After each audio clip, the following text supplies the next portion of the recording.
dabar jau man leido. Sveiki visi.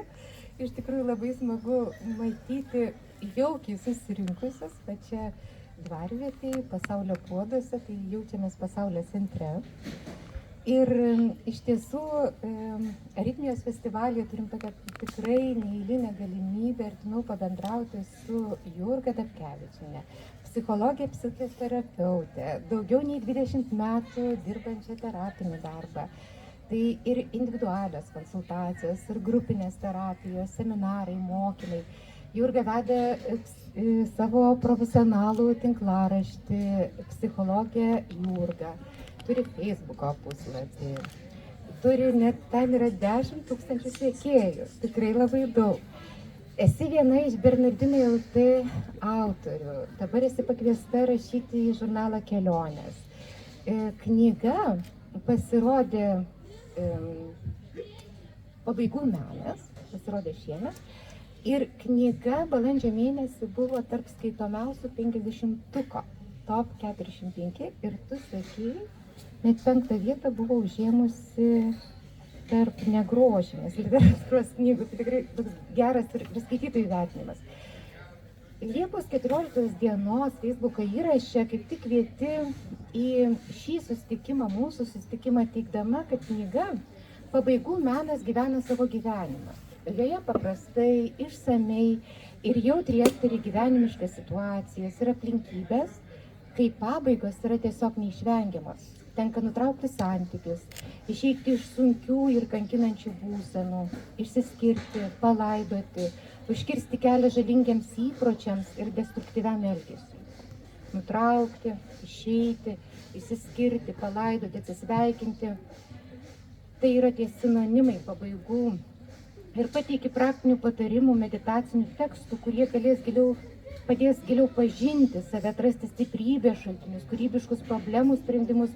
Ir man buvo labai įdomu patyrinėti, kiek jau internetinėje erdvėje yra pristatymų, pristatyta tos knygos pristatymo. Tai žinokit, galiu pasakyti, kad čia 10. Čia jau 10 kartą, vadinasi, tai yra jau jubiliejinis pristatymas. Ir mes turim galimybę tikrai prisiliesti prie tavo neįtikėtinos knygos, nes man atrodo, mes retas atvirai mėgstam kalbėti apie pabaigas, nes pabaiga yra visada labai sunku. Tai gal tada ir pradėkim tą 10. susitikimą. Ir kadangi aš esu filologė, aš noriu pradėti nuo žodyno. Žodyne aš radau 3 pabaigos prasmes. Pirma prasmė – galas, baiga yra erdvės prasme. Kažkur kažkokį tai galą mes prieiname. Galas yra suprantamas laiko atžvilgiu. O šnekamoje kalboje pabaiga yra vartojama vargo, nelaimės prasme. Net yra toks posakis – viena pabaiga su juo yra vargas. Gal gali paaiškinti pavadinimo prasmę – Pabaigų menas? Ačiū Rita už tokį pristatymą ir va čia tas jubiliejinis kartas ir truputį pradėti nuo toliau negu nuo klausimo. Dar kartą sveiki visi ir kiekvienas. Labai ačiū, kad atėjote. Rita paminėjo, kad čia ir jubiliejinis pristatymas, ir buvimas pasaulio centre. Taip, Mirčelas Iliadė kalba daug apie kasdienį laiką ir šventą laiką. Kasdienį būvį ir tą pašventintą būvį. Ir žmogui, jo namai paprastai tradicinės pasaulės žiūros, žmogui yra pasaulio centras. Viskas išeina iš pasaulio centro. Tai va ir tos pabaigos apie tai, kad kai mes drįstam būti savo centre, kai drįstam būti kaip ir pasaulio centre, mes galim jausti aiškiai struktūrą, mes galim jausti ir matyti pradžią ir pabaigą. Mes išdrįstam struktūruoti. Mes išdrįstam sakyti viskas, kai mums jau viskas, mes tampam laisvi, kai galime tą padaryti ir išdrįsti pasakyti, čia pabaiga, man pabaiga.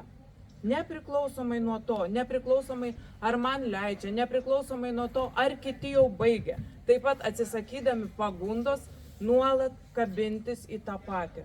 Nuolat bandyti pratęsti ir atsisakyti ir skausmo, kurį atneštų drąsa, pabaigti. Liaudės patarlė, išmintis ir, kaip sako, įtrūksta proto, papročių pasiremk. Yra prasmė, ačiū Ritai, kuri tas patarlės mums atnešė ir priminė, kad gyvas galas, tai kad tai yra tam tikra prasme ir skausminga.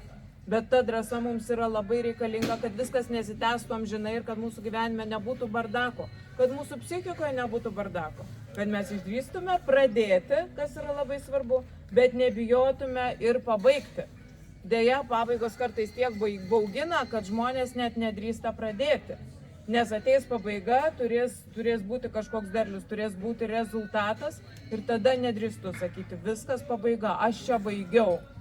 Nedrįstame atsisukti, na, o kągi pasakysi. Ir dabar tu pradėjai apie patarlės, tai patarlės ir pratęsiu. Aš dar pavarčiau elektroninį patarlių archyvą.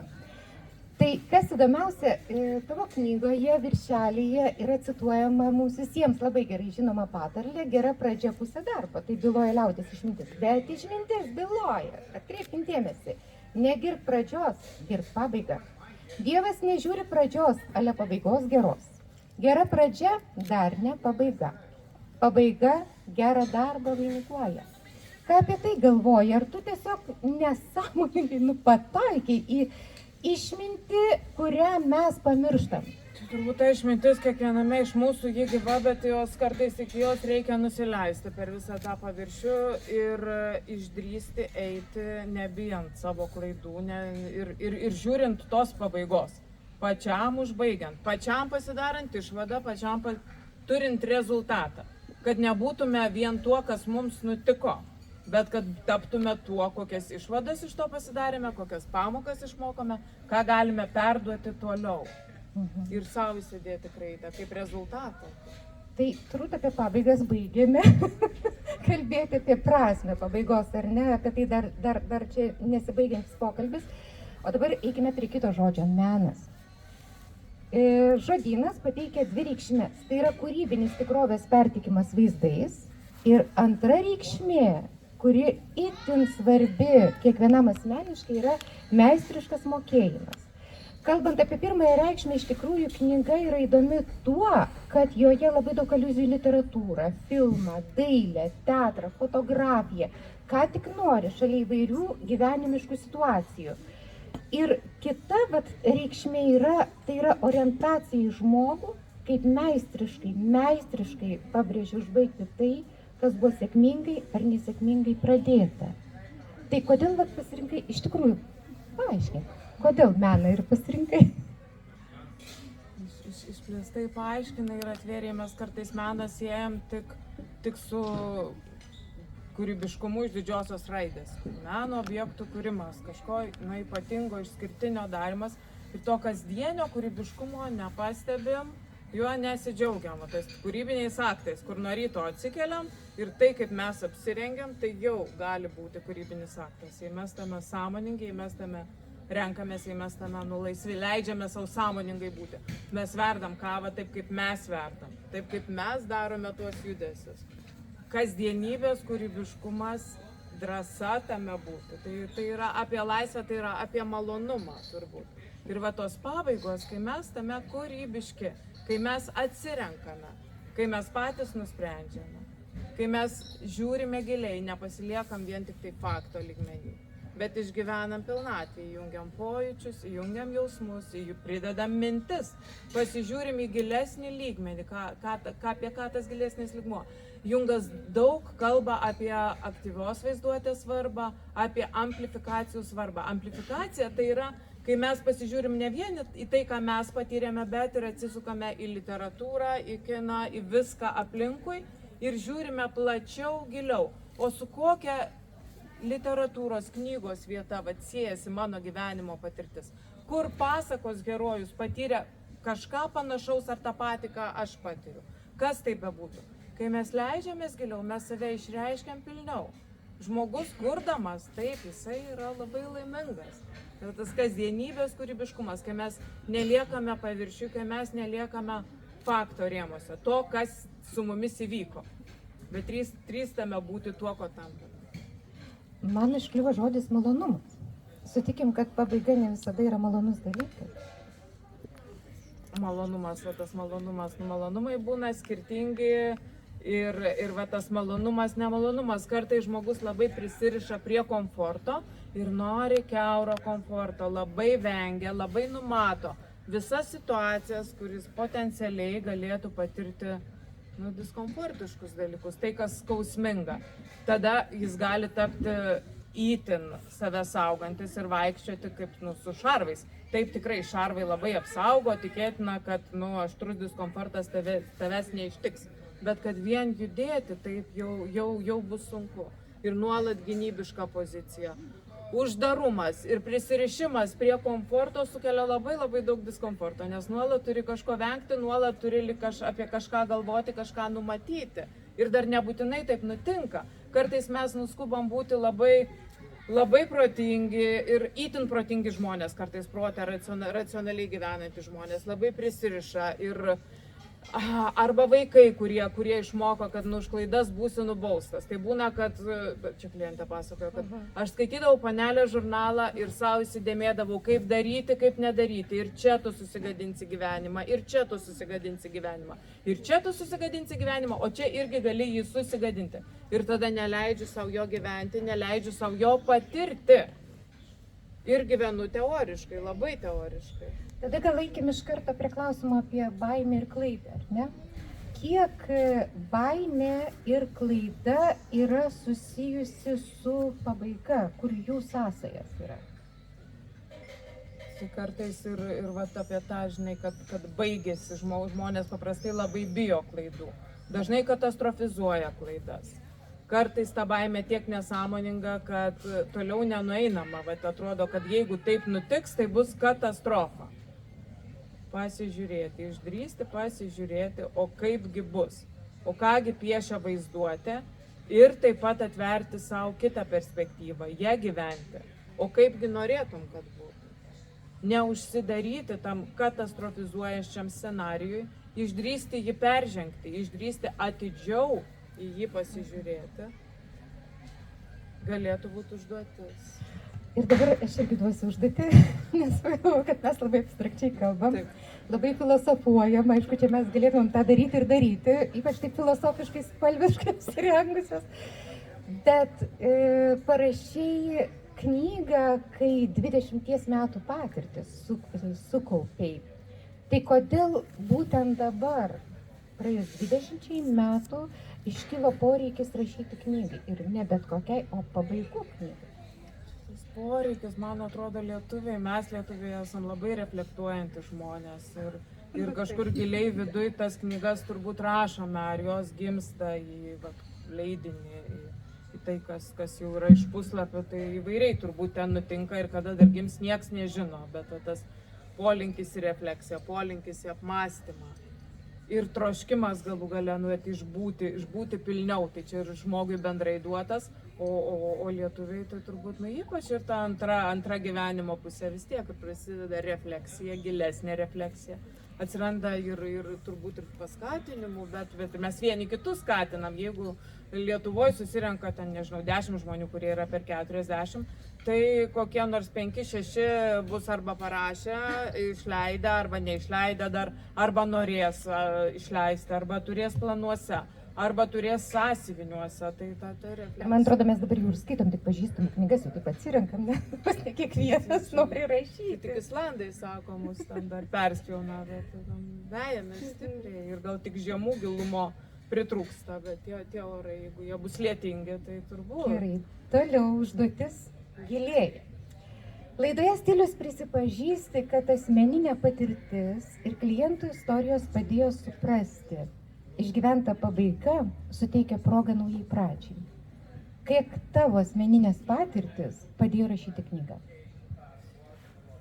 Tai sunku atskirti, kaip tos patirtys ir kaip ir siekiamybė būtų, kad jos nusėstų, kad jos giliai įleistų šaknis, kad jos taptų mūsų tuo tapatumu, tuo, kuo iš tikrųjų esame. Aš negalėčiau taip, žinai, pasakyti ir pririšti prie kokios nors vienos patirties. Čia tas gyvenimas, net kasdien. Kiekvieną dieną kažkas baigėsi iš tikrųjų. Ir jei įgyjam įprotį, praktikuojam įprotį vakare, persižvelgti dieną, susisumuoti, ką šiandien patyrė. Aha, tu tokią formulę esi atradusi ir ją mėgsti kartoti apie 3 dalykus. Mėgstu kartuoti apie 3 dalykus, nes va, tai padeda struktūruoti, tai pradeda sisteminti, tai padeda nepraeiti, va tiesiog praėjo ir nieko iš to, nors kažkas iš to. 3 dalykai. Ir taip pat va, šiandien jau turim vidudienį, taip? Galim grįžti, persižiūrėti savo rytinę dalį. 3 momentai, kurie jūs kaip nors palietė, kurie jūs nustebino, nudžiugino, nuliūdino, privertė susimastyti. Atkreipkite dėmesį, iš kur jie kyla. Jie kyla iš, vat kas ateina, kaip pojūtis, kaip sapno fragmentas, kaip mintis, kaip jausmas. Pabūkit, pirmiausia, atkreipkite dėmesį, iš kuo tai remiasi. Kas jūsų akiratyje. 3 dalykai iš šiandieninės patirties. Jeigu tai buvo mintis, pabandykite atsekti, iš kokio fakto, su kokiu faktu ji buvo susijusi. Jei jausmas, kokios mintis prisilipdė prie jo. Galbūt buvo vaizdinys, galbūt tai buvo sapno vaizdinys, su kuo jis siejasi, ar galite jį išplėsti, ar galite pažiūrėti, ar galite rasti literatūros kūrinį, fragmentą, kuriame vyko kažkas panašaus.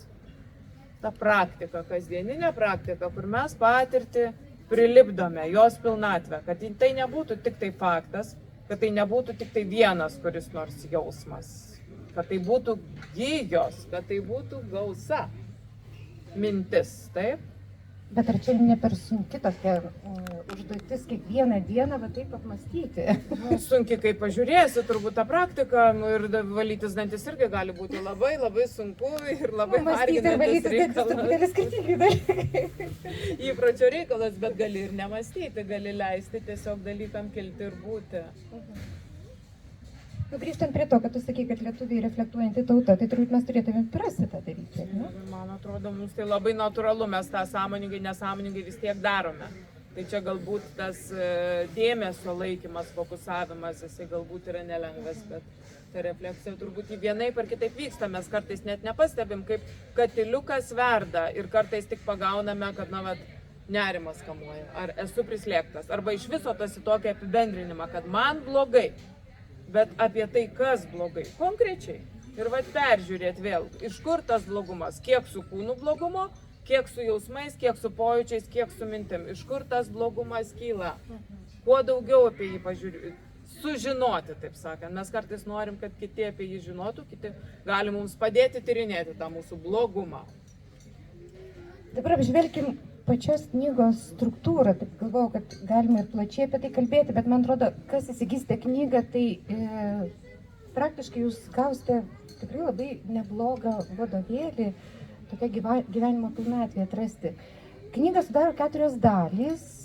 Pirma, kam reikalingos pabaigos, toks abstraktus apmąstymas, ką daryti konkrečiu atveju. Antra dalis, kai verkiant reikia baigti, tai yra skiriama tokiems praktiškai 3 išsiskyrimo momentams, neištikimybė, priklausomybė, darbas, kaip liga tampa. Tada apmastai, kas trukdo baigti, tai klaidos ir baimės priežastis. Ir kaip dar galiu savo padėti. Pabaigi tokiu, kaip ir sakiau, kaip ir vadovėliu, ką galima daryti toliau. Ir dabar aš norėčiau atsiremti į 3 tuos pabaigų momentus: skyrybos, išsiskyrimas ir mirtis. Egzistencialistai tai vadintų ribinėmis situacijomis, kai žmogus prieina tam tikrą ribą ir tada verčia jį susimastyti, kur toliau. Ir kas yra tas pabaigos jausmas, kaip tu kaip psichologija įvardiji, taškas, procesas, ar vis dėlto ta ribinė situacija verčianti mąstyti? Čia turbūt visi momentai įeina į tą pabaigos išgyvenimą, į kaip pilnutinį. Ir tos gyvenimo klampybės, klampios situacijos. Ir kai verkiant, tarkim, reikia baigti. Taip, kaip yra, tęstis jau nebegali, bet užbaigti tarsi nėra drąsos ir nėra gal ir įpročio, nėra autonomijos, nėra laisvės. Nuolat grįžtu prie kito žmogaus. Nedrįstu pats spręsti, nedrįstu pats išbūti, tos ribinės situacijos, apie tai, kas nutinka, bet kad tai nebūtų vien tik tai, kas nutinka, bet ir tai, ką tu į tai. O ką tu į tai? Nu, jis tai taip, bet o tu? Bet tas klausimas, o tu, pats žmogus savo turi užsiduoti, ar ta prasme ir kitas jiem gali jį iškelti? Žinoma, gali iškelti, bet idealu, kai mes patys turim šitą gebėjimą. Va čia yra apie laisvę, apie autonomiją. Kai turime įprotį nuolat grįžti prie aš. Ir net tas įdingas konfliktų modelis, tai būtų kaltinti ir sakyti tu. O tas, kuris išlaisvina, būtų apie tai, kad aš. Apie tai, ką aš jaučiau, apie tai, ką aš išgyvenau, apie tai, kaip aš supratau ir kaip mane tai paveikia, kaip galbūt tai paveikia mūsų santykių, bet čia būtų apie laisvę. Bet konkrečiai... Nes kai sakom, tu, tai viskas, tai tu, nebėra daugiau. Kitaip tariant, tu teigi, kad išsiskyrimas ir yra ta galimybė save pažinti ir suprasti, kas tu esi. Taip? Taip, tapatumą, iš naujo tapatumą mes kartais įprantam savo tapatumą konstruoti per kitus žmonės. Per savo socialinius statusus, per tai, ką mums kiti apie mus pasakė. Bet kaip tu išgyveni? Ir man labai įstrigo 42 puslapyje citata apie tai, kad per santykį mes kartais iš tikrųjų labai daug stengiamės aukotis dėl kito žmogaus ir tada maždaug aš taip dėl tavęs aukojuosi, tu kaip tu taip gali, ne? Kasdien aukotis, tu teigi be apmaudo, kartėlio, nusivylimo, niekada nesitikint.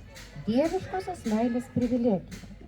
Kai į tą privilegiją pretenduoja mirtingasis, visa tai baigėsi pykčiu, nusivylimu, neapykanta. Ir tu, pavyzdžiui, nepatiki jokių tikslių pamokymų, taip klausimų, tu ištisai čia jie dar paryškinti, jų labai daug yra, čia gali skaityti juos, tada ištisai reflektuoti ir savo pagalbos duoti, bet konkrečių tikslių pamokymų nėra, kaip to išvengti. Bet būtent daug dėmesio savęs pažinimui ir teigimui, jūs esate daugiau nei jūsų santykiai.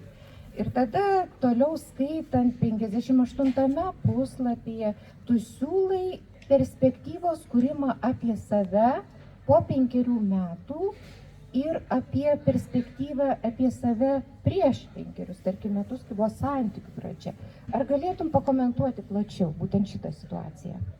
Taip, tai pirmiausia, pradedant nuo tos aukos pozicijos, kur atsakai, kaip išvengti, tai vargu, ar ji visai išvengiama, čia toks žmogiškas dalykas, kad kai kas nors nutinka, labai natūralu pasijusti ir bejėgių, nieko negalinčių, ir nieko nemačiusių, nepastebėjusių, pasijusti auka pagal pilną programą ir kaip baisiai, kaip neteisingai. Ir taip, tai yra tiesa, tai nemanau, kad net reikėtų ten to vengti. Tai pripažinti, kad ta aukos pozicija yra ir stiprus magnetas, kartais į mus tiek įtraukia, kad mes atsukam viską apie tą situaciją, kurioje niekaip kitaip negalėjome, kur iš tikrųjų mus ištiko tie baisus neteisingi dalykai. Bet idėja tai būtų vis tiek išeiti iš tos aukos pozicijos, ją pastebėti. Aukos pozicija yra patogi, tada mes galim savęs gailėti, tada galim ieškoti sąmoningai, nesąmoningai kitų žmonių, kurie mūsų gailės, kurie galbūt mus gelbės iš tos aukos pozicijos, o mes toliau ten negalėsime ir, žaisime tuos žaidimus, vykdysim tarsi scenarijus. Idėja būtų įsisąmoninti aukos poziciją ir vis tiek nuo jos atsitraukti, eiti, kurti savo gyvenimą.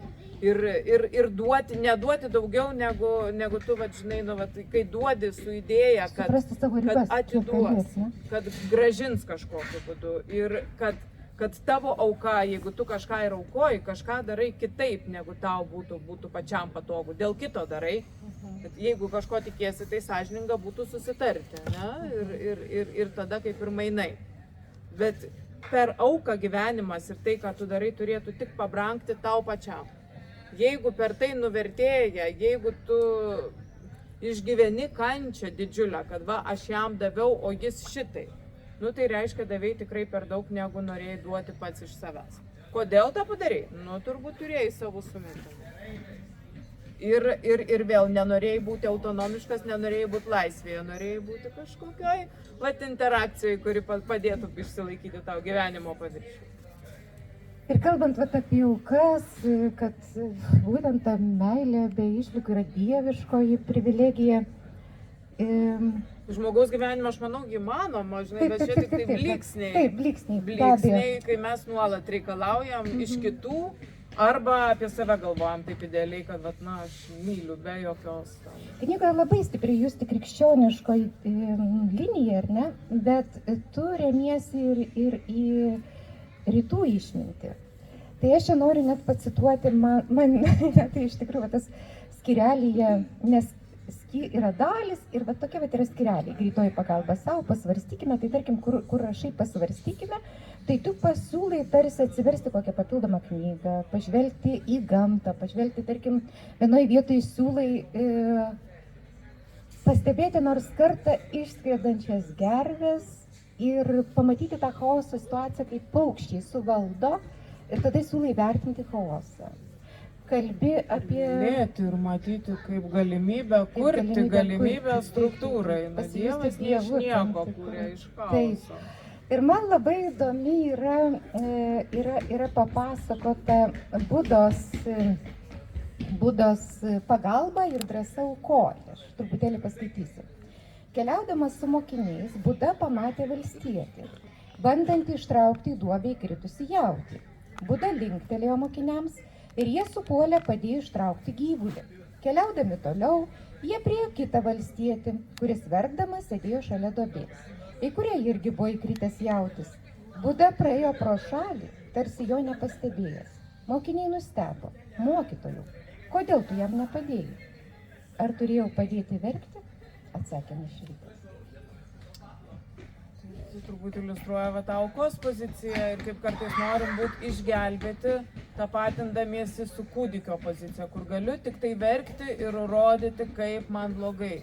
Viskas, ką aš galiu apie save. Kartais gali būti tokių situacijų blogai, kai jos tampa nuolatinė būsena. Blogai, kai iš jų neišeiname. Blogai, kai liekame tam tikrą prasme nesąmoningi. Norime pagalbos, bet nepajėgiam net jos paprašyti. Ne? Ir jei nepajėgiame, tai aišku leisti verkti. Ir čia vėl man patinka, jėzuitai tai sako, ašarų malonė. Labai gerai, kad yra emocijų raiška. Labai gerai, kad tu gali verkti. Bet tada, kai išsiverki ir jau po truputį pradedi kažką truputėlį galėti daugiau. Tai galėti bent šiek tiek daugiau dėl savęs. Prašyti kuo, kaip galima konkrečiau, vėl apie tą, nesu teologija, bet jeigu vėl jėzuitų rekomendacijas, tai apie tai, kad malda būtų kuo konkretesnė, kad mes žinotume, ko mes norime. Bent jau ko norime, ko reikia, ten kitas klausimas. Aš tiesiog, kol nepamiršau, tiesiog, šmėstelėjo krikščioniška mintis, ar ne visai, man atrodo, panaši. Kristaus yra pasakyta, turinčiam bus duota, iš neturinčio bus atimta. Turbūt tų momentų liudijančių apie tą patį ir apie drąsą konkrečiai žinoti bent jau tiek, ko tu nori, ko tau reikia, tai vėl pasitikėjimo klausimas, kai gauni. Mitologas Kembelas irgi apie tai rašau, kad sakė, kad ir kas jums nutiktų, sakykite, lygiai taip man ir reikia. Lygiai taip man ir reikia. Tas pasitikėjimo lygmuo, kur pasitikiu, kad tai, ką gaunu, tai, ką man atneša, yra lygiai, kažkokiu būdu. Galbūt dabar nesuprantu, galbūt dabar nežinau, galbūt dabar nematau prasmės tame, tai, ką man čia atnešia. Ar ten, kaip sako, restorane karma irgi nėra meniu, padavėjai tą atneša tau tai, ko tu nusipelnai. Ir štai čia ir yra ta greitoji pagalba savo. Tai ką tu čia siūlai? Užduotis, tu siūlai užduotis tiesiog, formuluoji tam tikras užduotis ir jų yra nepaprastai daug kūrybinių užduočių, nes juk reikia pateisinti pavadinimą, ar ne? Tai siūlai ir filmą kurti, ir istorijas rašyti, aktyvinti vaizduotę, net atsiribojimas nuo savo kančios, prisimant atsakomybę ir sprendimus, siejamas su kūrėjo, gyvenimo autoriaus pozicija. Koks yra kūrybos ir psichoterapijos santykis? Nuolatinis, kasdieninis ir drąsa sufokusuoti vaizdą taip, kaip tu nori.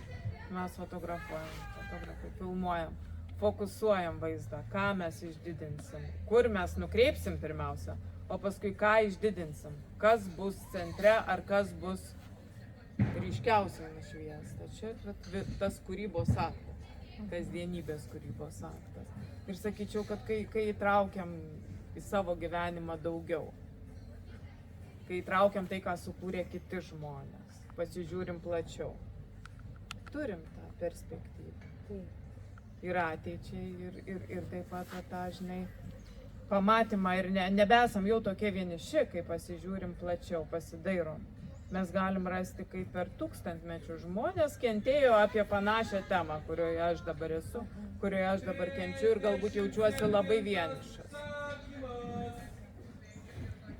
Kai pasimiau skaityti tavo knygą, tai galvoju, tu esi psichoterapeutė, tu dirbi su žmonėmis ir tuo labiau skaitau tavo Facebook'o postą, komentarus, pati kartais irgi parašau. Tai iš tikrųjų galvoju, kad knyga yra kažkas, kas gimsta būtent iš tokio bendravimo, iš to terapinio bendravimo ir iš to feisbukinio. Aš žinau, kad tai buvo dalis, bet knygoje vieninteliai vietai, vieninteliai daly, kur kalbi apie netektis, yra tokie skyreliai, atvirai. Ir tiesą pasakius, man tie skyreliai atvirai, aš juos skaičiau su ašarom. Žinodama situacijas, į kurias tu buvai pati patekusi. Ir tai yra ir senelio mirtis, kai tu negali dalyvauti laidotuvėse ir paskui išgyvenai tam tikrą kaltės jausmą ir būtent sapnas aprašytas, senelis pažadino ir išlaisvino. Tada auginančios patirtis aprašytos, fotografija, brolių Černiauskų laidotuvės, liūdžių atradimai, kokie panašūs žodžiai. Ir asmeninė vėlinių patirtis apie mirusį kūdikį. Citata. Reikia labai mylėti, kad iškvėptum, išbūtum, išgyventum iki galo. Iki pat galo. Visą gyvybę. Pirmiausia kito, o tada ir savo. Per mirtį ir mokausi. Labai jautriai kalbė apie mirtį. Knygoje iš tikrųjų tai paveikiausia. Leonardas Kohenas, kuris cituoja, teigia, netektis kūrybos motina. Ir dėmesys ten fantastiškai prašytas Žano François Milė paveikslas Angelas, kurio pasirodo nieks nepirko dėl to, kad ten buvo nupiešta kūdikio mirtis. Kūdikio mirtis tai tarsi žmogui asocijuojasi su tuo, kad tu neturi galimybės turėti pradžią, nes tavo pradžia yra tavo pabaiga. Ir tas paveikslas padarė poveikį ir Salvadorui Dali. Ir tu rašai, kad mirtis tai derlius, už kurį reikia dėkoti. Gal ne iš karto, bet kada nors. Kodėl taip teigi? Sako, kad kiekvieno proceso rezultatas yra jo pabaiga, tai kas baigėsi, yra ta mirtis, gyvenimo pabaiga, tai taip, turbūt akivaizdu, kad yra gyvenimo rezultatas. Vėl mirtis, tos situacijos laidotuvės, kurios kiekvienas jau susidūrė arba dar susidurs, patyrė ir turbūt net ne kartą patirs, kai mūsų pačių galų gale mirtis. Tai ta būtis iš to išeinanti. Pradėjai apie tai, kaip mūsų visų, kas rašo tas knygas ir tie komentarai, tie atliepimai. Dabar vėl esame čia visi. Taigi mūsų visų būtis tom upėm susilieja į bendrą tėkmę, tom gijom sueina į bendrą juostą. Ir neabejoju, kad galime nuolat grįžti į daugelį situacijų. Dabar matau susimąstymus veiduose ir tikėtina, kad pas daugą atėjo apie mirtį. Taip? Ir ta būtis, netekties būtis, skausmo būtis. Čia ir pinasi, čia ir prasideda. Ir aš žiūriu į jūs ir matau, kai kuriuos matau, kai kurių nematau. Bet man atrodo kažką apie tai, mes visi čia tą būtį pripildome savo būties. Ir mes galėsim į tai grįžti, mes galėsim dar kartą į tai atsiremti, kur visi buvome truputėlį apie tą patį. Kažkokiu būdu apie tą patį. Per tai, kad girdėjome žodį ir galbūt iškilo mūsų pačių ribinės situacijos. Ir čia turbūt visada reikėtų prisiminti tą mūsų liaudies išmintį, tą mūsų žmonių, vyresnių žmonių gebėjimą pasiruošti mirčiai. Juk net yra, man atrodo, Pakruojo rajone, Rozalime yra atlaidai, staigios mirties atlaidai. Ta prasme, meldžiamasi dėl to, kad neįvyktų staiga Nors turbūt, kai žmogus serga, jis svajoja apie tą staigumą, nežinau. Bet... Tai buvo tas prisirišimas prie komforto, Taip, kad taip, greitai taip, net taip. nepastebėti ir kad čia, taip sakant, tas idealas. Ir tokiais atvejais aš prisimenu savo močiutę, giliai tikinčią močiutę, bet gyvenančią tą tokį mitologinį, tokį jautrų gamtos žmogaus gyvenimą. Kai jinai kalbėdavosi su mirusiaisiais ir tą pokalbį su mirusiaisiais medicinos žmogus turbūt traktuotų kaip jau demencija ar ne, aš, kurią įdomu yra mitologija, sakau, kad tai grįžimas į mitologinę sąmonę. Ir mano močiutė kartodavo tokį dalyką, jinai palinguodavo galvą, atsikosėdavo ir sakydavo, artinasi mano gyvenimas. Nė kartą nepasakė aš mirsiu. Nujautė, kada mirs, buvo likusios jai 2 savaitės, kaip tada supratau, atsisveikinama per Velykas, pasakė, pabučiavo ir pasakė, dabar atvažiuosi mano laidotuvės. Tai buvo paskutiniai žodžiai, kuriuos iš jos išgirdau. Ir paskui ilgai lankė sapnuose, kol perdavė kažkokią tai stebuklingą energiją ir išėjo.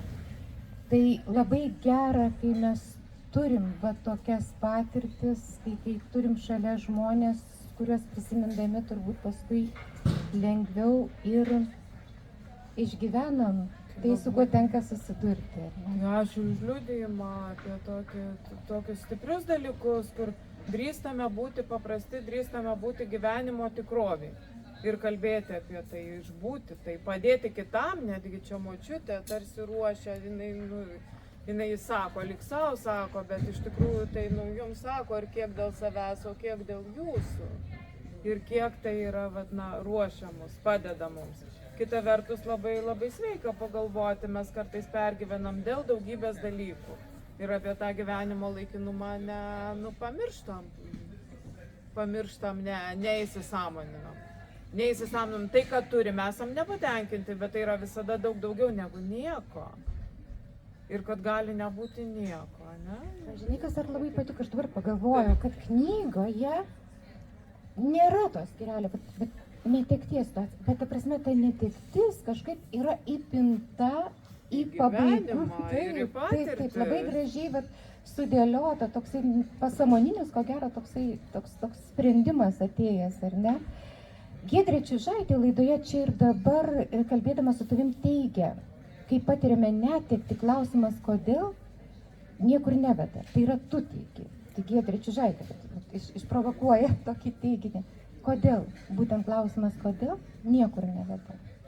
Lietuvių tos pasakos, kodėl, todėl, ne? Ir nuo Ainošiaus paskui Pošių ten siuntinėja, ten turbūt visi žino tą pasaką, kaip gaidžiukas su vištytė eina riešutauti ir gaidžiukas viršūnėlį lazdyno, o vištytė laksto aplinkui ir sako, ten karksi, mestelk man ten kekelę.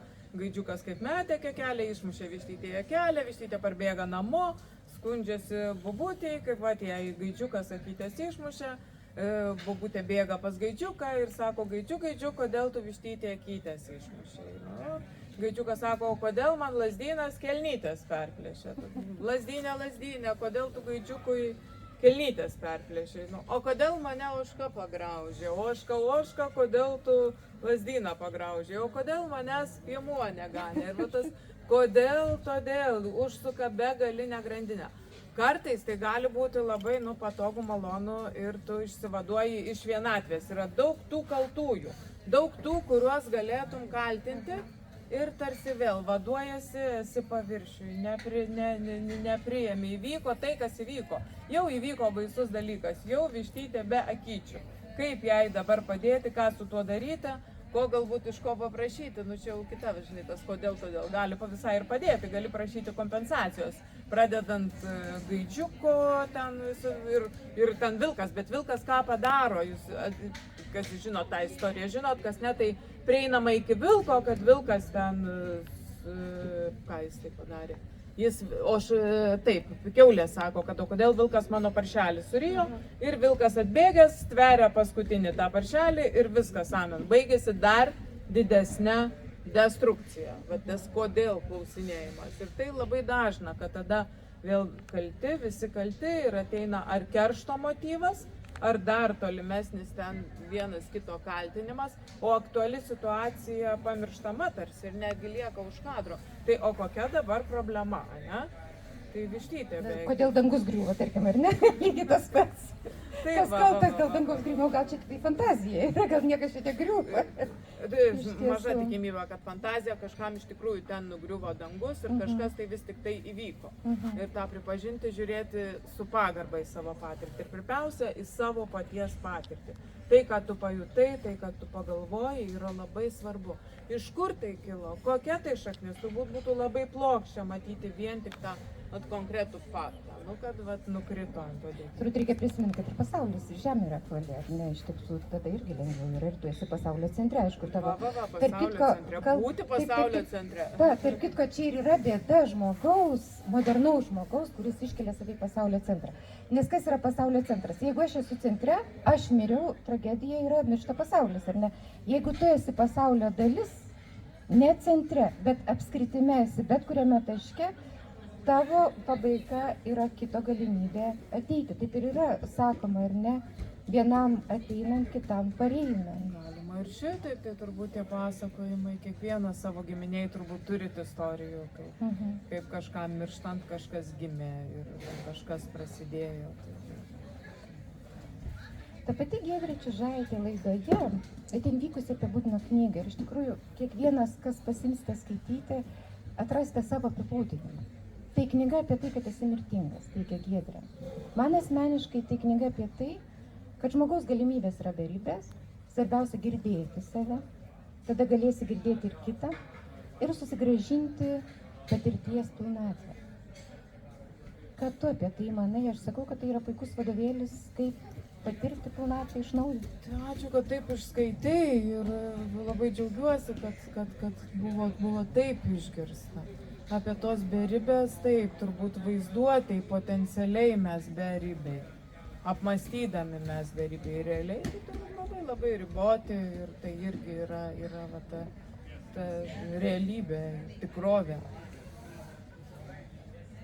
Bet tas įsisąmoninimas mirtingumo visų pabaigų ir kad viskas iš tikrųjų praeina, tai labai turbūt atveria. Branginti, vertinti kiekvieną mirksnį, nes tikrai tai daug daugiau negu. Bet knygoje tai aš neradau to Saliamono žiedo, kurį visi mėgsta kartoti. Aš nežinau. Neradau. Ten daug visko, knyga labai intertekstuali. Tą praleidau, tai šitą tu pasakai. Taip, jūs žinot tą Saliamono žiedą, kai karalius Saliamonas ieškojo išminties, kaip turėti tokį daiktą, į kurį pažiūrėjus palengvėtų gyvenimas. Tai vienas senukas jam ir dovanoja žiedą, ant kurio parašyta. Ir tai praeis. Ir dar žiūrėti tai ir džiaugsmo akimirka, ir skausmo akimirka. Ir taip. Kai tau bus lengva, pasižiūrėsi ir suprasi, kad tai yra laikina.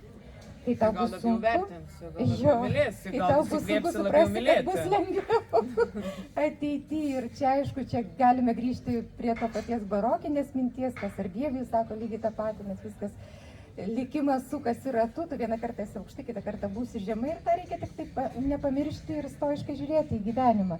Tų metaforų ir apie gyvenimą labai irgi verta vėl kaip kūrybinis momentas galvoti, kas yra gyvenimas, ne kas ir kokios metaforos, ir su upe lyginama, ir su kelionė lyginama, ir su futbolo aikšte lyginama, ir su šachmatų lenta lyginama, kur nėra vilties išlošti, bet gali įdomiai pralošti. Arba sužaisti įdomu. Sužaisti. Ir dabar eikime prie to, kad knyga nepaprastai intertekstuali, yra daug tekstų. Cituoji Murakami, remiesi Bibliją. Rainerio Marijos Rilkės vienatvės palyginimas su lietumi yra nerealus. Kornelijaus Platelio citata "Mano dienos lyg nesibaigiančios vėlinės". Indėnų patarlė: jei pastebėjai, kad jojant nugaišusio arklio, nulipk. Kinų patarlė, paneigianti keršto poreikį: tai reikia ilgai ir ramiai sėdėti prie upės. Priešo lavonas tikrai praplauks pro šalį. Amerikietės rašytojos Taros Vestover romanas Apšviestoji detaliai pristatė jos asmeninę patirtį smurtaujančioje mormonų šeimoje ir aprašai išsivadavimą iš jos. Pagaliau net užuomina apie, kur tiesiog norisi dar kartą imti knygą ir skaityti, Džordžo Orvelo 84-ųjų siaubo kambarį. Mačernio citata, jau neminint tavo cituojamų autoritetingų psichologų. Tai dabar išduok paslaptį. Tai kaip ateina tinkamiausia citata, pavyzdys rašant knygą, ir ar rėmimasis literatūra kaip gyvenimo analogija yra ir tavo praktikos su pacientais dalis? Taip, turbūt neišvengiama ir turbūt visi mes turim po kraitelę savo mėgiamų autorių, savo mėgiamų knygų. Jeigu neturim, tai pats laikas susidaryti ir turėti kaip primintuką, kas įkvėpia, kas patraukia dėmesį. Ir kiekvieną dieną mes galim visko ten prisirankioti, jeigu tik labiau atviriau žiūrėsim ir labiau matysim. Ir taip pat fiksuosim, nepatingėsim užfiksuoti to, kas patraukia žvilgsnį. Galbūt net nežinom, kas iš to šiuo metu auga, galbūt nieko labai neauga, bet į tai atkreipiau dėmesį. Šitas susitikimas praėjo valanda ir Rita čia teikia daug visokių dalykų ir žodyno pavarčiusi, žodžių reikšmes ir prasmes. Ką norėsit išsinešti? Ar yra kažkas, kas tinka į jūsų kraitelę? Daugybė dalykų kiekvieną dieną mums nukrinta. Ir jeigu esam atviri, sąmoningai atsirenkam, kas iš to brangu vertinga. Šios dienos vertinga. Galbūt buvo vien tik akmenukai, galbūt buvo vien tik stikliukai, bet tarp tų stikliukų radau kažkurį, kuris man patiko. Galbūt buvo vien tik tai gilės, galbūt vien tik aštuonai, bet aš atsirinkau, radau kažką, kas man pasirodė įdomu. Iš tiesų taip, ir knyga tai yra irgi tavo pokalbis su žmonėmis. Ir iš tiesų tikrai labai įdomu skaityti ir verta sugrįžti. Aš irgi prisidėliojau lapelių, kur tiesiog norisi dar kartą sugrįžti, dar kartą pasakyti vieną kitą vietą. Kalba nepaprastai vaizdinga. Tie palyginimai, ta vienatvė kaip lietus, santykiai kaip bulvių traškučiai, metafora, mirties slėnis. Tai tiesiog komplimentai autoriai. Ir kaip manai, ar kalbos sklandumas, vaizdingumas neprisideda prie knygos sėkmės? Aš labai dėkinga Rita už tokį pristatymą ir gebėjimą taip visai pozityviai apšviesti ir nušviesti. Bet vėl grįžtant, jeigu apie tai, kaip mes lietuviai kalbam, paprastai mes labai tiksliai kalbam, turim labai daug žodžių tikroviai nusakyti. Ne abstrakcijai, ne kažkokiam pamastymui, kuris būtų labai nutolęs nuo žemės, nuo kasdienos. Tai vėl jie atkreiptume dėmesį kaimo žmonės, kaip kalba, tie, kurie turi galimybę bendrauti, yra bendravę. Kaimo žmonės visada pavartos lygiai tą žodį, kurio ir reikia. Ten apie šunį, šuo pabėgo, mano močiutė skambina kaimynė ir sako, ar nenusibasti? Lygiai tas žodis tam kontekste. Tai jeigu tik atkreipiam dėmesį, kad ir tie žodžiai tikėtina, kad jeigu mes pabūsim natūralioje aplinkoje, jie ateis būtent tie tikslūs žodžiai. Būtent tie žodžiai, kurie iš tikrovės auga, o nėra, nuolat abstraktus. Tam tikras atitinkamas kažkoks apibendrintas reikalas. Apibendrint nuvaisi pagunda, sakyti visada, niekada, tu toks dėti štampus. Būti konkrečiu, būti tikrovės lygmenį, konkrečiai, kas įvyko. Apie ką tu čia koks? Tai vat, Jurga, kas įvyko? Facebooko paskyroje rašai, nežinojau tik vieno, kaip jai seksis. Ar yra savo vieta, juk psichologinių knygų kalnai ir krūvos, kur jau dar viena. Bet štai, ji gyvena savo gyvenimą, yra graži, prasminga, perkama ir skaitoma. Ji pažymėta kaip gerai vertinama, patenka į 5 ir sekasi jai gal net geriau nei man pačiai. Ir po šito posto tu klausi savo skaitytojų, gal jie turi kokių nors rekomendacijų. Žinokit, aš irgi noriu paklausti klausytojų, gal turite klausimų, mes dar turime laikučio.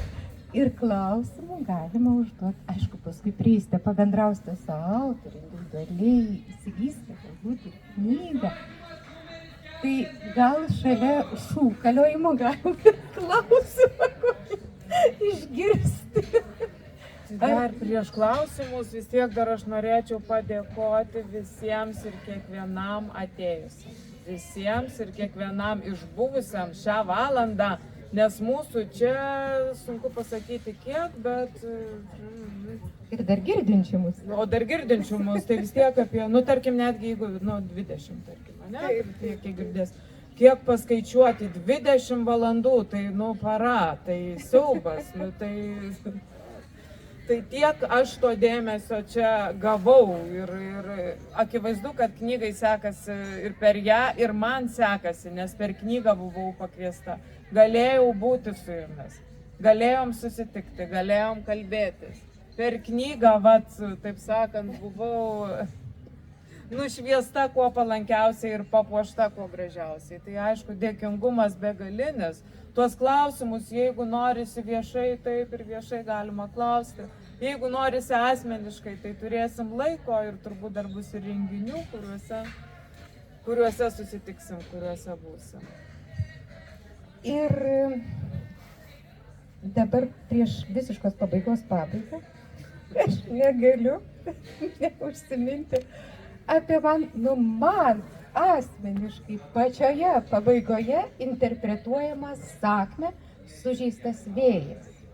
Interpretaciją pateikė per krikščioniškąją prizmę. Man tikrai tai buvo labai įdomu. Aš priminsiu, kokia tai sakmė. Žmogus dirba savo darbus ir vėjas visiems trukdo.